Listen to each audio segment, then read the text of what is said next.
একটা তো ব্যাপার ছিল, চ্যালেঞ্জ ছিল যে প্রথম সত্যজিৎ রায়ের ছবি করতে চলেছি, ওটাই একটা বিরাট স্বপ্নের মতন ব্যাপার। উনি আমাকে অনেক দিন আগেই স্ক্রিপ্ট দিয়ে দিয়েছিলেন এবং স্ক্রিপ্ট দিয়ে বলেছিলেন, শোনো তুমি পুরোটা গড় গড় করে মুখস্থ করবে না। ওনার ওই দরাজ গলায়, আমি নকল করার চেষ্টা করছি, হবে না জীবনে, তো সেটাই বলে যে মুখস্থ করবে না, তুমি 2-3 বার পড়বে, তার বেশি পড়বে না। এইখানে আমি আরেকটা আনতে চাইছি, আমার যে আসল গুরু তপন সিনহা, যার প্রথম ছবি আপনজন।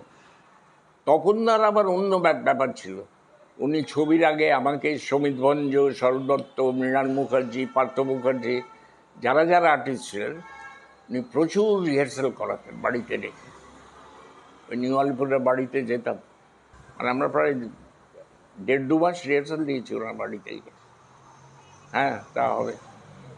তো দুজন অ্যাপ্রোচটা, টু গ্রেট পার্সোনালিটিস, অ্যাপ্রোচটা একটু ডিফারেন্ট ছিল।